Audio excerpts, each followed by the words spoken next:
오늘 함께할 마지막 이슈는요, 화장품주에서 잡아봤습니다.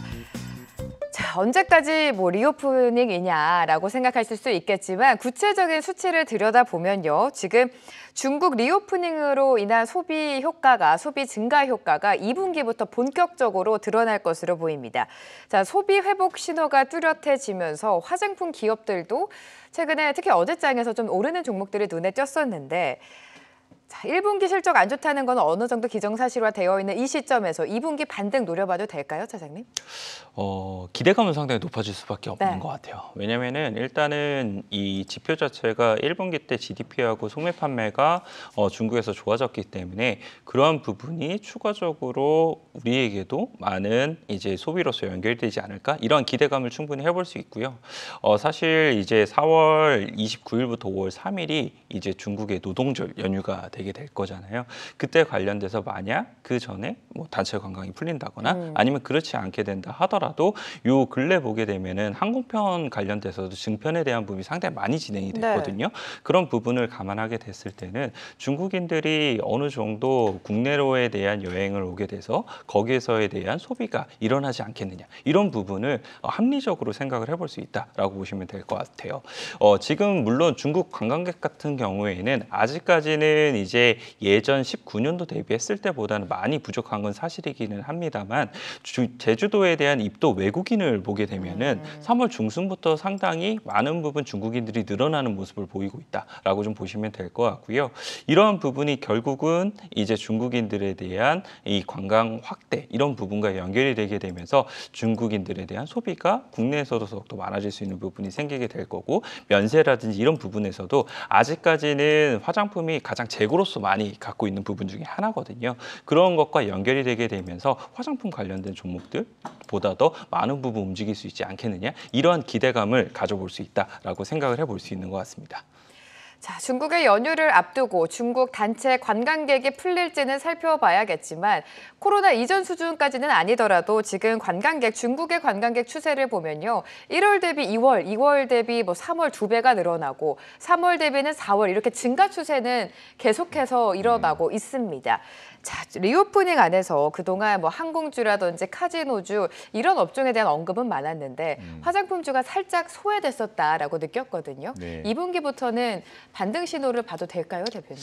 일단 지금 중국의 그 경제 지표가 상당히 좀 중요하게 부각이 되고 있지 않습니까? 그래서 지난번에 중국에서 3월 소매 판매가 굉장히 서프라이즈하게 좀 나왔었어요. 그래서 시장 전망치에 비해서 좀 서프라이즈가 나왔었는데, 아무래도 소비 지출이 증가된 이유는 GDP에 좀 기여한다고 볼 수 있을 것 같습니다. 그래서 1월, 2월 대비해서는 조금 더 이렇게 한 3.5, 전년도 대비해서 3.5 정도 증가했다고 볼 수 있을 것 같은데, 최근에 시장의 반응은 그렇습니다.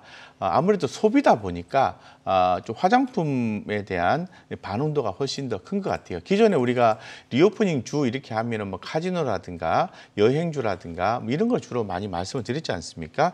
그런데 이제 화장품주 같은 경우에는 꾸준히 좀 움직임이 좀 있는 종목들이 많이 좀 나와주고 있어요. 그래서 지금 앞으로 또 보면은 중국에 또 노동절 연휴가 또 있습니다. 네. 4월 29일부터 5월 3일까지인데 그때 화장품 매출이 좀 증가하지 않을까, 이렇게 좀 볼 수 있을 것 같아요. 그래서 지금 또 우리나라 같은 경우에도 보면은 3월에 우리가 이제 좀 명동이나 이런 데 가보면은 중국 방한을 하는 중국 관광객 분들이 좀 많이 좀 늘었거든요.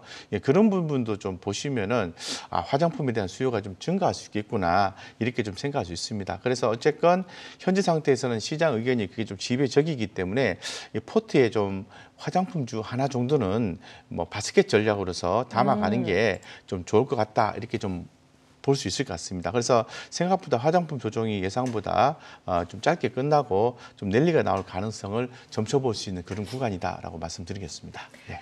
사실 그동안의 흐름만 보자면 화장품주 지지부진하게 흘러가면서 뚜렷한 상승 모멘텀을 발휘하지 못했었는데, 그래도 이제 2분기부터는 반등의 시그널이 기대가 된다라는 게 두 분의 말씀이신 것 같습니다. 이 시점에 포트 안에 화장품주 하나 정도는 넣어보자라고 해주셨는데 어떤 종목을 넣어야 될지, 일단 송태현 차장님의 종목은 아모레퍼시픽입니다. 자, 중국발 수요가 증가를 하면서 실적 개선을 이끌 것 같은데요. 아모레퍼시픽은 뭐 면세 이야기도 하면 좋을 것 같아요. 네, 네. 사실 고민 많이 했어요. 어떤 경우를 중소형 가지고 이제 올까? 화장품을 네. 가지고 올까, 아니면은 이제 대형 이제 화장품을 가지고 올까 고민을 했었었는데, 중소형 화장품들 같은 경우에는 이미 간 종목들은 너무 많이 가 있던 맞아요, 종목들이 네. 상당히 많아서 차라리 대형주에서 요 근래 수급이 집중이 될 수 있다는 이런 부분에 포커스를 맞춰서 가지고 왔다라고 보시면 될 것 같고요. 말씀하신 것처럼 1분기에 대한 실적은 컨센서스를 하회할 걸로 예상이 되고 있어요. 하지만 그렇다고 해서 절대적인 수출을 보게 되면 나쁘지 않다는 점 미리 말씀을 좀 드리고 싶고요. 일단은 중국에 대한 판매 그리고 면세에 대한 부분 자체가 역시나 좋지 못했습니다. 면세에서 마이너스 한 50% 정도를 기록을 하게 되고, 그리고 중국 판매가 마이너스 한 25% 정도를 이제 기록을 했기 때문에 이 부분에 대한 피해를 아모레퍼시픽이 1분기에 얻었었는데, 만약 지금 기대감이 되고 있는 중국에 대한 모멘텀이 2, 3분기 때 이제 들어오게 되면은 아모레퍼시픽에 대한 기저효과가 충분히 더욱더 많은 부분 올라올 수 있는 부분이 있다라고 말씀을 드릴 수가 있을 것 같고요. 그 외에 이제 보게 되면은 북미라든지 유럽에서는 충분히 계속적으로 실적이 좀 잘 나오고 있습니다. 북미 같은 경우에 한 40% 정도의 이제 매출 신장을 보이게 되고요. 유럽에서도 보게 되면은 한 20%에 가까운 매출 신장이 나왔다는 점, 이런 점이 결국은 2, 3분기 때 중국의 이 회복과 함께 더불어서 실적을 더욱더 많은 부분 올려줄 수 있는 요소이다라고 말씀을 드리고 싶고요.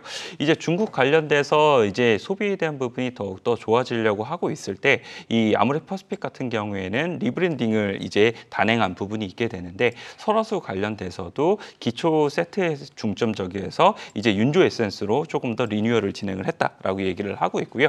이니스프리 같은 경우에는 계속적으로 오프라인 매장에 대한 부분을 감소를 시키게 되고, 이커머스 관련돼서 매출액을 더욱더 많은 부분 늘리게 되거든요. 그만큼 비용에 대한 부분을 많은 부분 줄여냈다라고 보시면 될 것 같고, 소비가 늘어나게 됨과 함께 레버러지 효과가 나올 수 있다는 점, 이런 점을 봤을 때는 아모레퍼시픽이 보다 더 다른 업체들 대비했을 때보다 이러한 기저 효과를 이용해서 이 실적에 대한 업사이드가 더욱더 높아질 수 있지 않나라고 생각을 하고 있습니다. 그래서 아모레퍼시픽이 오늘 한 2% 정도의 조정이 나오고 있기는 하지만, 그래도 저는 충분히 접근해볼 만하다라고 생각을 하고 있고요.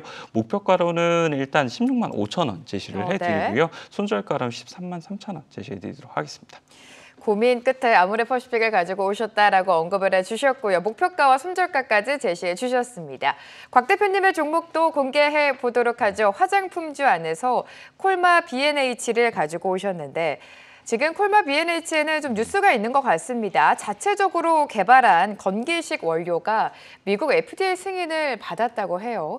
FDA 승인 받는 게 사실 굉장히 어렵고 까다롭기로 유명한데, 승인을 받았다는 것 자체로는 미국에서 인정을 받은 거 아닙니까? 네, 제가 말하고 싶은 게 그런 부분인데요. 아, 그래서 너무 제가 다 네네. 말했나요? 아니, 그건 아니고 지금 시장 많이 어렵잖아요. 네. 그래서 제가 시장 어려울 때는 저는 어떤 투자 패턴을 가지고 있냐면 네. 좀 그 하방을 확보해 줄 수 있는 건덕지가 많은 기업을 많이 선호를 하는 편이거든요.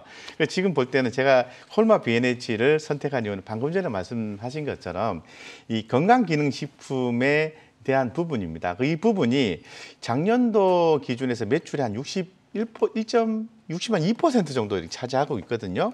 이 화장품 같은 경우에는 한 5.5% 정도 이렇게 매출 비중을 차지하고 있어요. 그러니까 이 건기식 매출 자체가 화장품보다는 더 크다라는 걸 말씀을 드리고 싶은 겁니다. 그래서 그러다 보니까 뭐 이제 이런 부분에 좀 더 이제 주목을 하고 있고, 그래서 화장품이 이제 주목을 받게 되면은 당연히 이제 콜마, 한국 콜마라든가 콜마 B&H도 이제 주목을 받을 수 있다는 아이디어를 참고로 얻을 수가 있을 것 같고, 그 다음에 제가 말씀을 드리고 싶은 거는 이 건기식도 있지만은 또 애터미의 또 방문 판매 쪽입니다. 예, 그래서 잘 아시는 것처럼 코로나 발발로 인해서 2020년에 애터미가 이제 중국에 이제 진출을 하면서 실적도 좋고 또 상당히 주가에도 긍정적인 영향을 또 미쳤었는데, 아무래도 코로나 여파로 인해서 애터미가 좀 실적이 2021년하고 2022년에 좋지가 않았습니다. 그런데 아까 처음에 그 아이디어가 리오프닝이라는 단어가 나왔듯이 이제는 방문 판매가 가능하다라는 거죠. 네. 예, 그렇기 때문에 그런 모멘텀 측면에서 봤을 때는 이 콜마 B&H가 주목이 된다고 말씀드리겠습니다. 그래서 하방을 좀 제한하시고요, 상방을 열어놓는 전략을 취하신다면은 이 콜마 B&H에서도 긍정적인 성과를 볼 가능성이 높지 않을까 이렇게 생각하고 있습니다. 건기식 원료가 FDA 승인을 받았다는 건 굉장히 큰 호재입니다. 여기에 중점을 두시면서 전략을 세워보시면 좋겠습니다.